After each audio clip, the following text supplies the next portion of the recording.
Ok Rabotai, on va commencer. Ceux qui viennent en retard ils vont rater les débuts, mais on attaque. Beshem Hashem na'aseh venatzliach ou be'avato nafriach be'ezrat Hashem dans 3 jours, Rosh Hashanah, Yom Adin, cette fête on l'appelle aussi Yom HaZikaron, le jour des souvenirs. C'est rapporté dans Gemara Rosh Hashanah, page Tetzain Amud Aleph. J'ai lu à l'intérieur. Be'arba'a prakim ha'olam nidon. 4 fois dans l'année, Akadosh Baruch Hu il juge le monde. À Pessah, Akadosh Baruch Hu il juge comment la récolte elle va être cette année. À Shavuot, Akadosh Baruch Hu il va juger comment les fruits cette année ils vont être. À Sukkot, Akadosh Baruch Hu il juge comment l'eau dans le monde il va être, est-ce qu'on aura de l'eau en abondance, etc. Et l'homme, le 4e jugement qu'Hachem y fait dans l'année, c'est à Rosh Hashanah, Akadosh Baruch Hu il juge l'homme à Rosh Hashanah, et à Kippour, Akadosh Baruch Hu il tamponne. Comme ça c'est marqué dans Gemara Rosh Hashanah, page Tetzain Amud Aleph, que 4 fois Akadosh Baruch Hu il juge le monde. La première fois Hachem il juge la récolte, c'est à Pessah. La deuxième fois c'est à Shavuot, Akadosh Baruch Hu il juge la récolte. Et à Sukkot Hachem il juge l'eau, et à Rosh Hashanah, Akadosh Baruch Hu il juge l'homme. Il tamponne. Qu'est-ce qu'Hachem il a jugé l'homme à Yom Kippourim? C'est-à-dire qu'on est jugé à Rosh Hashanah. Je continue la Gemara. Amar Rabbi Yehuda, au nom de Rabbi Akiva, Rabbi Yehuda, il dit au nom de Rabbi Akiva, à Pessah, Hachem il juge la récolte. Alors qu'est-ce qu'on doit ramener comme sacrifice à Pessah? Le Homer. C'est quoi le Homer? C'est la récolte. Puisqu'Hachem il juge la récolte, on doit ramener à Hachem une part des récoltes au Beth Amikdash. À Shavuot, Akadosh Baruch Hu il juge qui? Il juge les fruits, on a dit. Alors parce qu'Akadosh Baruch Hu il juge les fruits, on doit ramener à Shavuot les prémices. On doit ramener les fruits au Beth Amikdash. Et à Sukkot, Akadosh Baruch Hu il juge l'eau. Alors qu'est-ce qu'on fait à Shavuot, à Sukkot? À Sukkot, puisqu'Hachem il juge l'eau, on doit faire Nisuch HaMaim. C'est quoi Nisuch HaMaim? Quand on fait des sacrifices, mis à part le vin, on fait couler aussi de l'eau. Jamais on fait couler de l'eau sur un sacrifice à part Sukkot. Alors qu'est-ce qu'on comprend? Écoutez bien, la question elle est magnifique. Si chaque fois Hachem il juge quelqu'un ou quelque chose, on doit ramener cette chose à Hachem comme cadeau. Alors on a dit qu'à Pessah on ramène à Hachem comme cadeau le Homer, la récolte. À Shavuot, on ramène à Kadosh Baruch Hu les fruits, et à Sukkot, on ramène comme cadeau à Hachem l'eau. À Rosh Hashanah, Kadosh Baruch Hu, il juge qui? L'homme. Alors, s'il juge à Kadosh Baruch Hu l'homme, on doit lui ramener un homme comme sacrifice à Rosh Hashanah. C'est qui cet homme que chacun il doit ramener à Kadosh Baruch Hu à Rosh Hashanah comme cadeau à Hachem? C'est qui cette personne-là? C'est la question qui pose Rabbi Yehuda à Rabbi Akiva, quel homme on doit se sacrifier? Alors on va répondre tout à l'heure sur cette question-là, mais je répète encore et je dis que le jour de Rosh Hashanah, on va se présenter devant Akadosh Baruch Hu pour passer au tribunal, le jour de Rosh Hashanah. Et pour passer au tribunal le jour de Rosh Hashanah, on a besoin de beaucoup de mitzvot, beaucoup de bonnes actions, beaucoup de mérites. Alors on va essayer d'étudier ensemble dans ce cours comment avec peu de temps, on peut faire beaucoup de mitzvot, comme ça on arrive à Rosh Hashanah avec un gros paquet de mitzvot. C'est rapporté dans Gemara Brachot, page Nunchet Amud Bet. Là-bas la Gemara dit, Amar Rabbi Yehoshua. Rabbi Yehoshua dit, si tu n'as pas vu ton copain 30 jours, et quand j'ai dit tu n'as pas vu ton copain 30 jours, c'est ni par WhatsApp, ni par Zoom, ni dans aucun moyen. À l'époque, ils n'avaient pas tout ça. Tu ne l'as pas vu pendant 30 jours. Après 30 jours que tu vois ton copain, quel bracha tu dois faire? Aujourd'hui aussi c'est comme ça. Si tu n'as pas vu un copain à toi que tu aimes beaucoup et que tu ne lui as pas parlé non plus au téléphone, dans aucun moyen tu as eu des contacts avec lui, après 30 jours, ce copain que tu aimes beaucoup, tu l'as vu, tu dois faire la bracha shechiano. Si tu n'as pas vu ton copain que tu aimes beaucoup 12 mois, après 12 mois que tu le vois, Rabbi Yoshua ben Levi dit, tu dois faire la bracha Mechaya Amitim, la résurrection des morts. Pourquoi tu dois faire la bracha de Mechaya Amitim? Quelqu'un il peut me répondre pourquoi tu dois faire la bracha de Mechaya Amitim. La Gemara ne répond pas sur cette question, c'est une belle question. Mais le Maharsha, sur place, il répond sur cette question. Le Maharsha, donc Gemara Brachot, page Nunket Amoudbet, il donne une belle réponse. Il dit, si tu n'as pas vu ton copain pendant 12 mois, obligatoirement, il y a Rosh Hashanah qui est au milieu. Si tu ne l'as pas vu 12 mois, il y a Rosh Hashanah. Et à Rosh Hashanah, ton copain, il a passé au tribunal. Et Akadosh Baruch Hu, il a jugé la vie ou la mort. Si tu l'as vu, c'est-à-dire qu'Akadosh Baruch Hu, il a jugé pour la vie. Alors qu'est-ce que tu fais? Tu fais la bracha de Mechaya Amitim. Pourquoi? Pour dire merci à Akadosh Baruch Hu que tu as inscrit mon copain cette année dans le livre de la vie. C'est pour ça qu'on fait Mechaya Amitim. Le sujet qu'on va parler énormément et qu'on va prier énormément pendant Rosh Hashanah, c'est-à-dire le sujet central de la fête de Rosh Hashanah, c'est le sacrifice de Yitzhak. C'est le sacrifice de Yitzhak. Et vous savez, quand on va sonner le shofar, que ça aussi c'est un sacrifice de Yitzhak. Pourquoi on sonne le shofar? Pour rappeler le bélier de Yitzhak. Qu'Abraham Avinu devait sacrifier son fils, et au lieu de sacrifier son fils, il a sacrifié le bélier à sa place. Alors on va sonner le shofar avec la corne des béliers. Si c'est possible avec la corne des béliers, c'est mieux. Sinon, on prend la corne d'autre chose. Mais si tu remarques chez toi à la synagogue, c'est lui qui va sonner le shofar, ou il cache le shofar avant de sonner le shofar, ou le shofar il est caché. Il est caché dans une pochette. En général, ça doit se faire comme ça. Si chez toi à la synagogue, le rabbin il ne fait pas ça, il faut lui faire la remarque. Il faut cacher le shofar, même au moment que tu fais la bracha, le shofar il doit être dans le sac.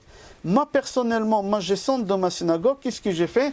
Je fais rentrer ma main dans la pochette de talit, qui est là-bas, il est le shofar.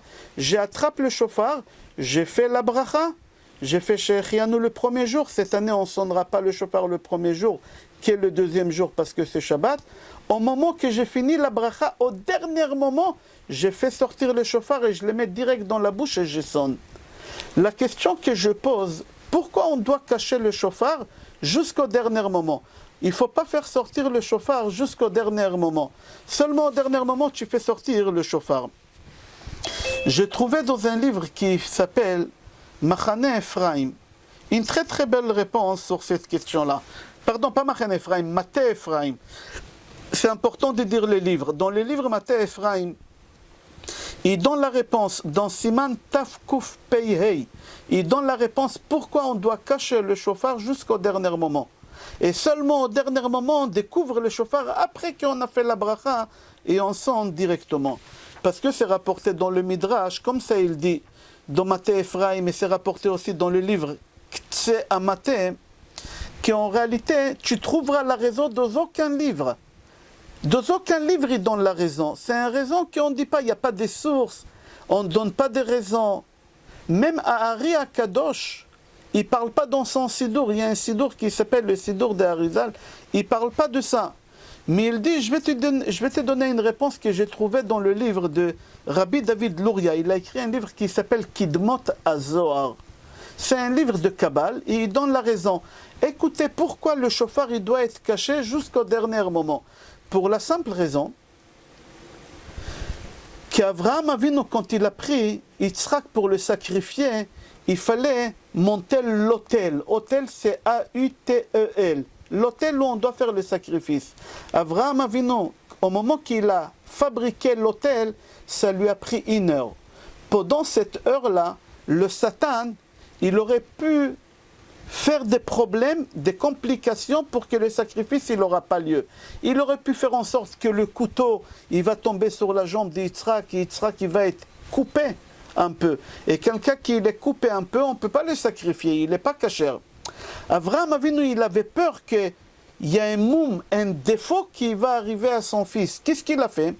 Avraham il a fabriqué un cercueil et il a fait rentrer à l'intérieur Yitzhak et il a fermé le cercueil avec des clous.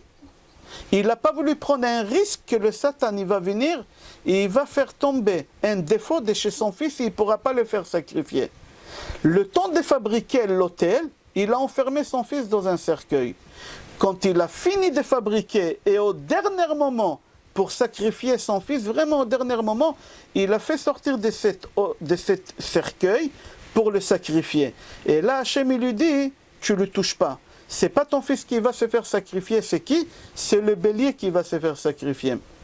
Alors nous, on fait la même chose. On prend le shofar et on le cache. On fait beaucoup de choses pour rappeler à Hachem le sacrifice d'Yitzhak. On dit à Hachem, comme Abraham Avinu, il a pris son fils Yitzhak, et il l'a caché, nous aussi, on prend le shofar et on cache le shofar. Et on fait sortir le shofar au dernier moment. Comme il a fait Abraham Avinu, qu'il a fait sortir au dernier moment. Mis à part, vous allez remarquer que dans toutes les synagogues, que le rabbin, il n'arrive pas. David, si tu peux couper le micro, c'est bien. Charles aussi. Il y a des bruits, il y a des retours ici. Alors, vous allez remarquer, chez vous à la synagogue, si le rav, il n'arrive pas à sonner le shofar, c'est pour la simple raison que le rav, il n'a pas caché le shofar. Il a attrapé avant la bracha, il a attrapé dans la main, et le Satan, il rentre dans le shofar, il bouche le trou. C'est pour ça que les sonneries, ils ne sortent pas. Les rabbins qui cachent le shofar, jusqu'au dernier moment, en général, il y a des belles sonneries qui y sortent. Pourquoi? Parce que le Satan, il n'était pas là, il n'a pas bouché le trou. Alors j'ai expliqué, Rabotai, pourquoi on doit cacher le shofar? Pour rappeler à Kadosh Baruch Hu qu'Abraham Avinu, il a caché son fils pour qu'il n'aura pas de défauts, etc. Deuxième chose que j'aimerais dire, que c'est marqué dans le pasuk Tikou b'chodesh shofar. Qui peut continuer? Tikou b'chodesh shofar bakese leyom chagenu. C'est quoi bakese? Bakese, c'est caché. Tikou b'chodesh shofar, il faut sonner le shofar bakese. C'est quoi bakese? Que tu l'as caché. C'est marqué dans Tehillim. David Amelech, il dit dans les Tehillim, il faut cacher le shofar. Bakese, il faut cacher le shofar. C'est une autre raison pourquoi on doit cacher le shofar. C'est-à-dire, tout ce qu'on fait à Rosh Hashanah, c'est des choses qui sont autour des sacrifices d'Yitzhak.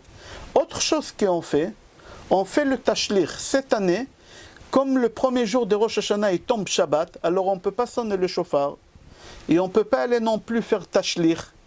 Alors on va le repousser au lendemain, que ça sera dimanche. Alors on va faire tashlich dimanche après-midi. Dimanche après-midi, on va faire le tashlich. Pourquoi on fait le tashlich? Vous savez tous qu'on va devant un lac, ou si on ne peut pas aller devant un lac, parce que cette année avec le problème qu'on a des corona, il y a des gens qui ne peuvent pas aller écouter le shofar. On parlera de ça à la fin du cours. Les gens ne peuvent pas sortir de chez eux pour aller faire le tashlich. Qu'est-ce qu'on fait si on ne peut pas?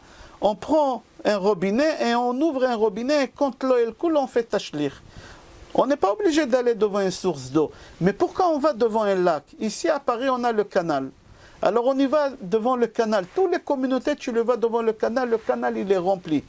Pourquoi on y va devant un lac? Pour la simple raison, rappeler encore le sacrifice d'Yitzhak. Pourquoi? Quand Abraham Avinu s'est rapporté dans le Midrash, quand Abraham Avinu, il est parti sacrifier son fils, le Satan, il a tout fait pour qu'Abraham ne sacrifie pas son fils. Il a tout fait. Et il s'est transformé en lac. Et Abraham Avinu, il ne savait pas que c'est le Satan, il a cru que c'est un vrai lac. Et il a traversé le lac. Et au moment qu'il a traversé le lac, il était en train de se noyer. Abraham, il était vieux. Il était âgé, Abraham Avinu. Il avait presque 137 ans. Parce qu'il a eu son fils à l'âge de 90 ans, à l'âge de 100 ans. Et Yitzhak, il avait 37 ans. C'est-à-dire qu'Abraham, il était âgé. 137 ans, il avait Abraham Avinu. Au moment qu'il traverse le lac, qu'est-ce qu'il fait le Satan? Il est en train d'aspirer Abraham Avinu vers le bas. Et là, Abraham, il est en train de se noyer, il n'arrivait plus à respirer. Et il a dit à Kadosh Baruch Hu, j'arrive plus à respirer, nefesh. Nefesh, c'est la respiration, je ne peux plus respirer. Ga'ar Hashem Basatan, Kadosh Baruch Hu, il a crié sur le Satan. Et il lui a dit, va-t'en. Et le Satan, il est parti, Abraham Avinu, il a pu arriver à Har HaMoriah pour sacrifier son fils. Alors pourquoi on y va devant un lac? On ne va pas pour jeter le péché. Tu ne peux pas jeter le péché comme ça. C'est seulement un pense bête pour rappeler encore à Kadosh Baruch Hu le sacrifice d'Yitzhak.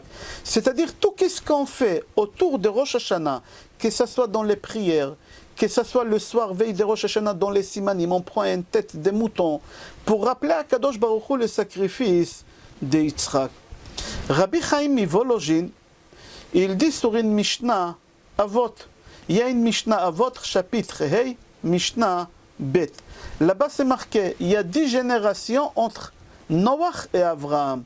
Comme ça c'est marqué, j'ai dit par cœur, je ne lis pas à l'intérieur, je n'ai pas le livre, mais c'est marqué Asara Nisyonot min Noach ve'ad Avraham.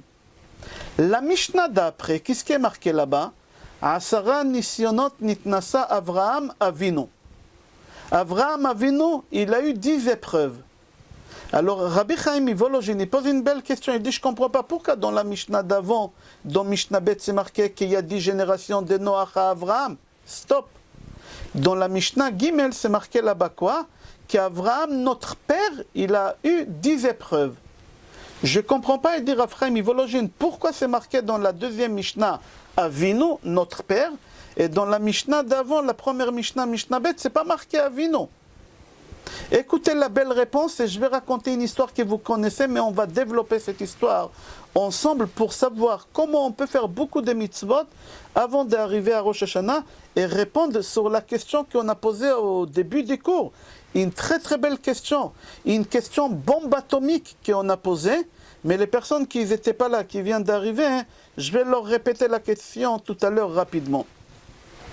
Rabbi Chaim Mivolojin donne une belle réponse. Il dit pourquoi dans la Mishnah Bet c'est marqué 10 générations de Noach à Avraham, stop, et dans l'autre Mishnah c'est marqué qu'Avraham Avinu il a traversé 10 épreuves. Avraham Avinu, Avraham notre père. Pourquoi tu l'appelles notre père? Pour la simple raison qu'Avraham Avinu quand il a passé des épreuves, il nous a préparé nous quand on va passer des épreuves, qu'on aura des forces pour traverser cette épreuve. C'est Avraham Avinu qui nous a donné la force. C'est pour ça qu'on l'appelle notre père. Tant qu'Avraham Avinu il n'a pas passé des épreuves, on ne l'a pas appelé notre père. À partir de quel moment on a appelé Avraham Avinu, Yitzhak Avinu, Yaakov Avinu? À partir du moment qu'ils ont traversé des épreuves, c'est notre père. Pourquoi? Parce qu'ils nous ont tracé notre vie. Quand tu traverses un problème de Parnassa Chas v'Shalom et tu arrives à garder la tête haut à l'extérieur de cette épreuve, c'est grâce à qui? C'est pas grâce à toi. C'est grâce à Avraham Avinu quand il a eu des épreuves de famine, quand il est arrivé en Eretz Israël, il t'a tracé la route. C'est pas pour rien qu'Avraham Avinu il a traversé une épreuve de famine. Akadosh Baruch il a dit à Avraham Avinu, va en Eretz Israël, tu auras la richesse, tu auras l'abondance, tu auras des enfants. Avraham Avinu il arrive en Eretz Israël, il n'y a pas la richesse, il n'y a pas l'abondance, il y a la famine. Il est obligé de quitter Eretz Israël et de partir en Égypte. Pourquoi Hachem il lui a donné cette épreuve? Pour qu'Avraham il nous trace la route. C'est-à-dire chaque épreuve que nos parents ils ont traversée, ils nous ont tracé la route. Pas seulement Avraham, Yitzhak et Yaakov. Ton père, biologique aujourd'hui, quand il traverse une épreuve, et il surmonte l'épreuve, il t'a tracé la route pour toi. Si ton père il n'a pas traversé l'épreuve, il ne t'a pas tracé la route. Nous aujourd'hui, autant que parents, quand on traverse une épreuve, si on traverse cette épreuve avec la tête à l'extérieur, nos enfants ils vont traverser, s'ils auront chas v'shalom les mêmes épreuves que nous, ils vont traverser bien cette épreuve. Mais si nous on va traverser mal cette épreuve, alors on est en train de compliquer la vie de nos enfants. Alors maintenant on va comprendre, il dit Rabbi Chaim Mivolojin, pourquoi dans la première Mishnah c'est pas marqué Avinu, c'est marqué qu'Avraham? Pour la simple raison qu'Avraham Avinu il a traversé aucune épreuve, c'est pas mon père. Il m'a rien tracé comme itinéraire dans ma vie. Mais à partir du moment qu'Avraham Avinu il a traversé toutes les épreuves, alors la Mishnah elle appelle notre père. Pourquoi mon père? Parce que tu m'as tracé ma vie. Grâce à toi je vais traverser des épreuves et je vais garder ma tête à l'extérieur. Comme c'est rapporté dans Gemara Gittin, il y a une Gemara Gittin, page Nun Zain Amud Bet. Là-bas la Gemara elle ramène une histoire que peut-être vous la connaissez.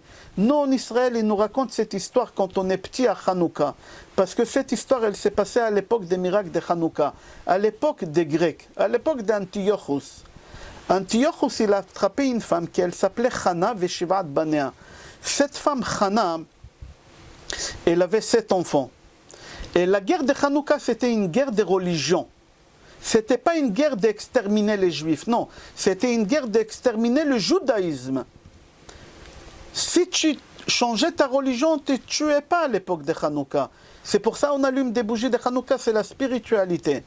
Alors lui, qu'est-ce qu'il a fait, le roi grec? Il a pris le premier fils de cette femme-là parmi les 7, l'aîné. Il lui a dit, prosterne devant le statue. Il lui a dit, jamais je vais me prosterner. Je me prosterne uniquement devant une seule personne, Hachem. Et qu'est-ce qu'il fait Antiochus le roi? Il lui coupe la tête devant la mère et devant les frères. Vous imaginez, on coupe la tête de ton fils, de ta fille devant toi?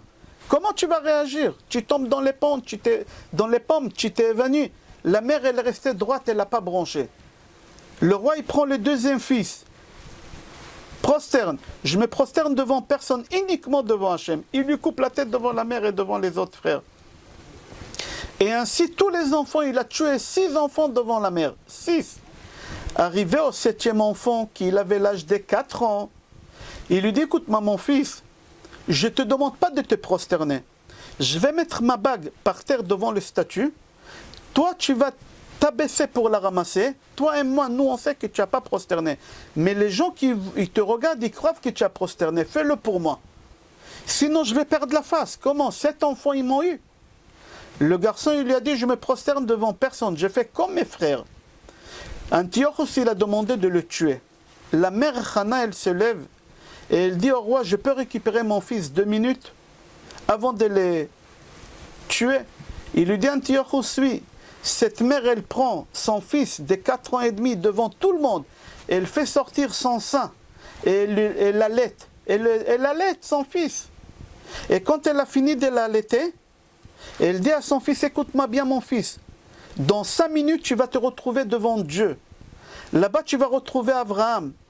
Dis à Abraham, ton père, toi tu as sacrifié 1, moi j'ai sacrifié 7.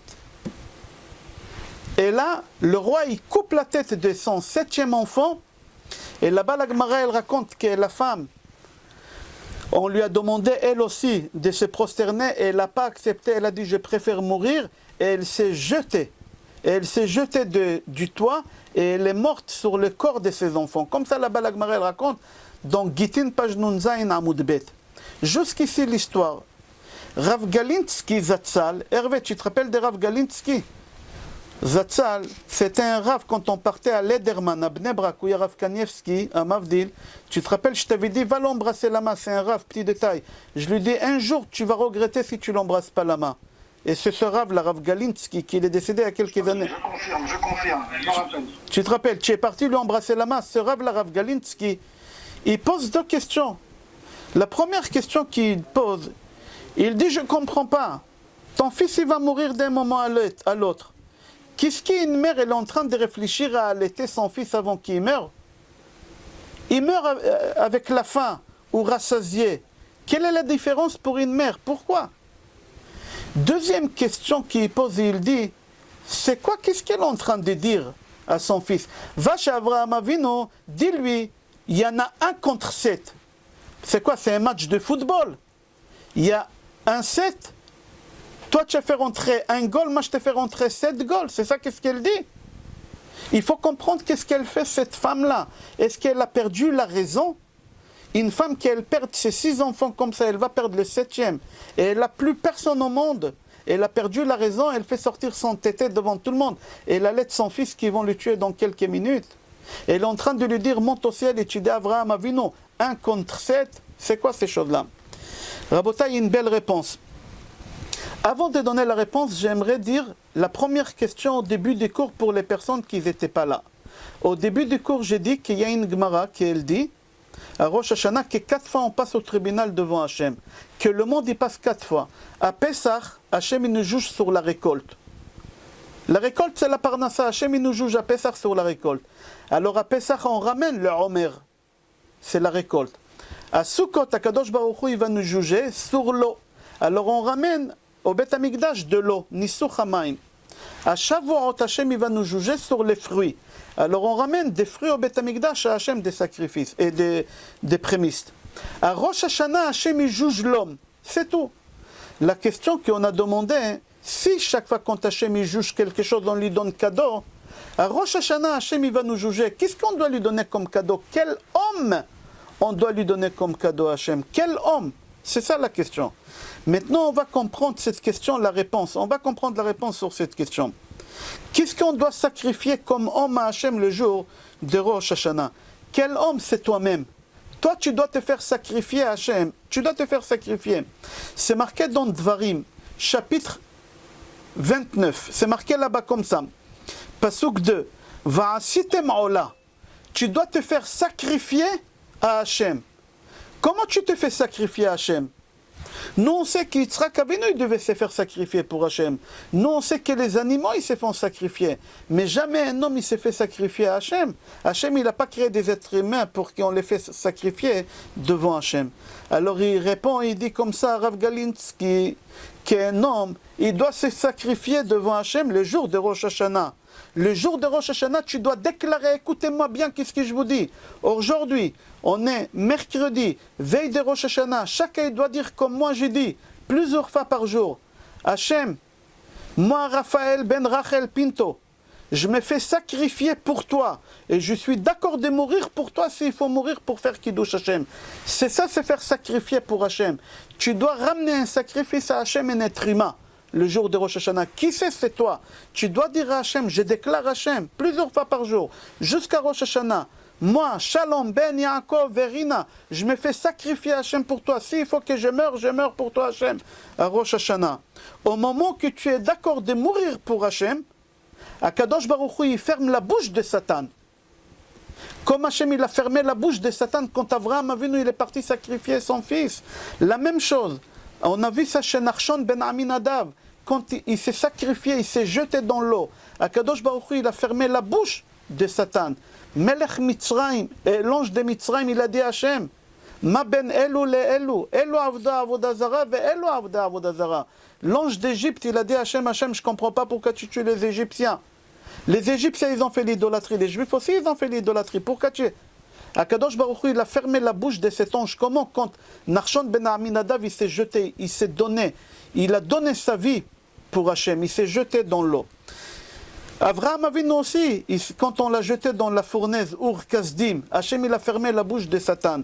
Nous, aujourd'hui, on est mercredi, à partir d'aujourd'hui, tu dois répéter plusieurs fois. Ani Raphaël ben Rachel Pinto, Moser et Nafshi al Kiddush Hachem la Kadosh Baruch Hu, moi Raphaël, fils de Rachel Pinto, je me donne ma vie, mon âme, tout ce qu'il faut pour Hachem, pour sacrifier le nom de Hachem, pour faire Kiddush Hachem.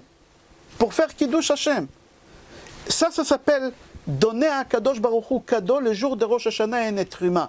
À Pesach, on lui donne la récolte. À Sukkot, on lui donne de l'eau. À Shavuot, on lui donne des fruits. À Rosh Hashanah, je me donne moi-même sacrifié à Kadosh Baruch Hu. Comme ça, c'est rapporté dans les livres d'Ibrot, Tzvi, et aussi comme c'est dit le Targum Yonatan ben Uziel. Vayachar adevarim ha'ele. C'est quoi Vayachar adevarim ha'ele? Après qu'Ishmaël il a vu qu'Yitzhak, il est là, et qu'Yitzhak il va partager avec lui l'héritage. Parce qu'Avraham Avinu, il avait 2 enfants. Il ne faut pas nier. Ishmaël, c'est le fils d'Avraham. Yitzhak, c'est le fils d'Avraham. Avraham, il va mourir, il faut partager l'héritage. Alors, il dit, Ishmaël, l'héritage, je ne partage pas avec toi. Moi, je prends tout l'héritage pour moi. Écoutez bien la discussion, qu'est-ce qui s'est passé là-bas. Moi, je prends tout l'héritage. Yitzhak, il lui dit, pourquoi tu prends tout l'héritage? Il a dit, pour la simple raison que moi, je me suis fait circoncis à l'âge de 13 ans. Je pouvais dire non. À l'âge de 13 ans, je peux dire non. C'est-à-dire, je me suis donné ma vie à Hachem. Toi, on t'a circoncis à l'âge de 8 jours. Tu ne pouvais rien dire, on ne t'a même pas demandé. C'est possible, si tu avais 13 ans, tu aurais dit non. Moi, je n'ai pas dit non. Yitzhak, il avait 37 ans. Il a dit à Ishmaël, écoute-moi bien Ishmaël, si Hachem il me demande de me faire sacrifier, je me fais sacrifier. Pas couper un membre de mon corps, tout mon corps pour Hachem. Hachem, quand il a entendu ça, pour fermer la bouche de Satan, parce qu'Ishmaël, il a parlé comme ça, Akadosh Baruch Hu, il a dit à Avraham Avinu, tu vas sacrifier ton fils, Yitzhak. Quel jour? Le jour de Rosh Hashanah. Pourquoi les jours de Rosh Hashanah? Parce que c'est les jours qu'on doit sacrifier un homme à Rosh Hashanah. Parce qu'à Rosh Hashanah, on passe devant Hachem. Alors on doit sacrifier un homme pour Hachem, comme à Sukkot, comme à Shavuot et comme à Pesach. Akadosh Baruch Hu ve'Elohim nisa et Avraham. Akadosh Baruch Hu, il a testé Avraham. Quel jour? Les jours de Rosh Hashanah. Pourquoi les jours de Rosh Hashanah? Parce que c'est le jour qu'on doit sacrifier. Alors nous, on va arriver à Rosh Hashanah devant Akadosh Baruch Hu. Et quand on va arriver devant Akadosh Baruch Hu, ils vont arriver avec nous tous nos péchés. tous nos péchés, ils vont être là.